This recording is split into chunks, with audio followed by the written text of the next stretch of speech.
And we're joined by Bryce Tippe, the Green Party candidate in the election we just had here in Kelowna Centre. How does it feel to have that behind you now? I mean, it was lots of fun. It was a great experience. I mean, it went kind of how I felt it was going to go. But, I mean, it was so close with the NDP and the Green Party. And I mean, like, it was my first time running and I got over 1,000 votes. That was pretty neat. Yeah, it was neat. So the reason I wanted to talk to you today is you didn't just have the experience of getting to know some people in the Green Party, but you also have a recently gotten a degree in political science. Yes. So you might help us unravel the mysteries that lie ahead. Because your party, the Greens, with, I know now, just two, still have a chance to be kingmakers in this whole scenario. If we assume for a minute that the results stay more or less as they are, 46 for the NDP, 45 Conservatives, 2 Greens, what might happen going forward? I mean, I think that if you think back to the 2017 election, they had like a confidence and supply vote with the NDP and the Greens. And I think that's a likely thing, but there is still a lot up in the air, right? Because Sonia Furstenau lost her riding, right? So she's no longer an MLA. So the party leader for the Greens is no longer, and so I actually don't know what's going to happen with that, if there maybe is going to be a new leadership race or something. So we don't even know if negotiations are really going to begin because there's going to might be a different party leader, right? And so, yes, it's everything's up in the air right now. I like to avoid, making big predictions, but it seems to me absurd, almost impossible that the Green Party would make any moves to position John Rustad as premier. That's just too much against what the Greens stand for, I'm suggesting. Yeah, I feel like the concessions that the BC Greens will ask of the Conservatives are going to be probably a little bit too big of an ask for them, because a lot of their platform is kind of antithetical to what the Greens are running on, whereas the NDP are a little bit closer and might be able to make some concessions. But do you think, are you meaning to say that they probably will at least put out a suggestion if you do this? Would they even go through the process of handing them something like that? I mean, I think they probably will, but I think what's going to end up happening, because like honestly, I just joined the Green Party, so like I'm not like super into it at all and everything, and the support that I got, the communication that I had with everybody was very minimal. So I actually don't know, but so for me, I'm just thinking that I think they'll probably play it that they're going to maybe support the Conservatives just to like try and oversell it. Right. To get the BC NDP to support them. That's my imagining. But again, it all depends on if Sonia Furstenau stays on as the leader, right? Because it all depends on who's leading it and who's doing the negotiating. So in the days ahead, I mean, I would imagine that the Green Party might be playing it pretty coy with the NDP because they want to maximize the concessions or agreements they can get in place before they team up in any way.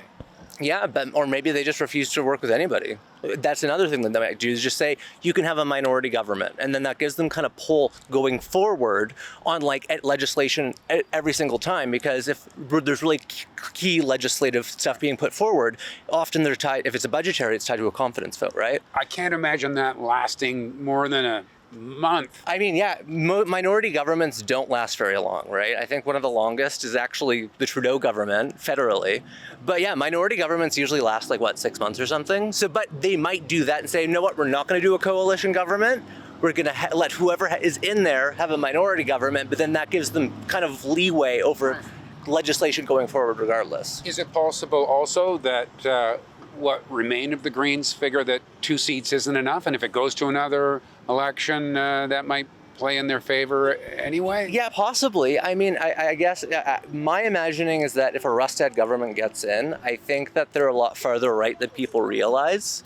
And so if they got in and started trying to legislate some stuff, it actually might ruffle some feathers and actually make some people who are a little, like maybe conservative, but a little more on the moderate center right, be like second guess their support, and maybe it could start, splitting the vote a little bit. And I mean, I just want to say, we shouldn't be having this where that 100 votes let somebody represent a whole riding, right? Like Christina Lowen, she got 150 votes more or something. And loyal. And so now she represents all of Kelowna Centre, and more people didn't vote for her than did vote for her. I feel you're going back to your idea that we need to have proportional representation of some kind. We do, because it's just craziness that like it ends up happening that more people end up voting for a candidate that didn't win than did win, right? Like more people didn't vote for Christina Lowen than voted for her.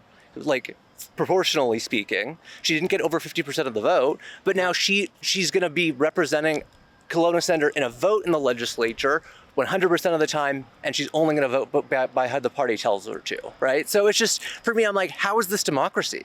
Here's another one for you, though. There was a lot of talk about vote splitting with regard to these independent candidates who were bleeding votes off the Conservatives and could put their chances at risk. But you might be taking the blame in this riding for taking votes away from Loyal Wooldridge. Well, I mean, I do feel a little bit guilty, to be honest. I got over 1,000 votes. I mean, he lost by like 150. But at the end of the day, like, they would have just ran a paper candidate if I didn't run, right? Like, like all the other ridings in the, like, Okanagan area had just people who were from Victoria that were BC Green Party candidates, because it's just basically how the legislation works, that they need a minimum of 10% of the popular vote provincially to get a subsidy from the government. So they're forced to run as many candidates as possible to make sure that they get money to be able to survive as a party. The thing that's crazy about all this is I didn't realize it was this many. We've got 49,000 absentee mail-in ballots, et cetera, to count 2 recounts, and the ones that were 100 votes away or 23 votes away in that Gulf Islands one. And if it goes to a judicial recount after all that, we could be well into November and still not have a final result. Well, I mean, it is pretty crazy to think that, like, ridings are being called when it's like 100 votes, 23 votes and stuff. Like, for me, even if I was like maybe the presumptive winner, I'd be like, let's hold off, guys, because like I think we're hearing that kind of thing. People are, I don't know, are people declaring themselves winners with 23 votes? Well, I feel like the media has been pretty, like, I guess a lot of the media that I've been reading, they're like, yeah, we're calling it. And I'm like, okay, but 200 votes, there's still probably absentee ballots or stuff. Like, let's maybe wait a little bit if it's that close of a margin. Like, sure, some that were like, there was like 6,000 ahead, obviously. That's fine. You can call that for sure. But such a small margin, I feel like maybe wait on that. Yeah, and here's one element that I don't think everybody fully appreciates. Let's just say the numbers stay as they are again. Play that game for just a minute, and it's 46, 45, and 2. People will sometimes forget that the governing party has to put up a Speaker of the House, which takes away one. Yeah. Which really reaffirms the fact that if the NDP are going to govern in that kind of scenario, they definitely need a deal with the Greens. Yeah, I mean, again, if they could maybe not have a deal and rule as a minority government, but it would be pretty easy to just call a no confidence vote, right? But it all depends. All the parties have their own vying interests, and they got to see what's going to benefit them or not, right? Right. But did you enjoy the whole process, becoming a candidate? Oh, it was so much fun. I mean, I didn't have a lot of time. I really wish that I had like 6 months like everybody else. I only had like a month and a half. And trying to, like, you know, build a team in that time was very difficult. But I had lots of fun, and I was able to, like, test out my expertise. And yeah. Appreciate that, and thanks for helping us pontificate. No problem. Thanks again, and thank you for watching Kelowna Now. Thanks. We don't just report the news. We live here, too. We're your neighbors, bringing you stories that matter to all of us. No government funding, no outside influence. Kelowna Now, local, independent. News you can trust.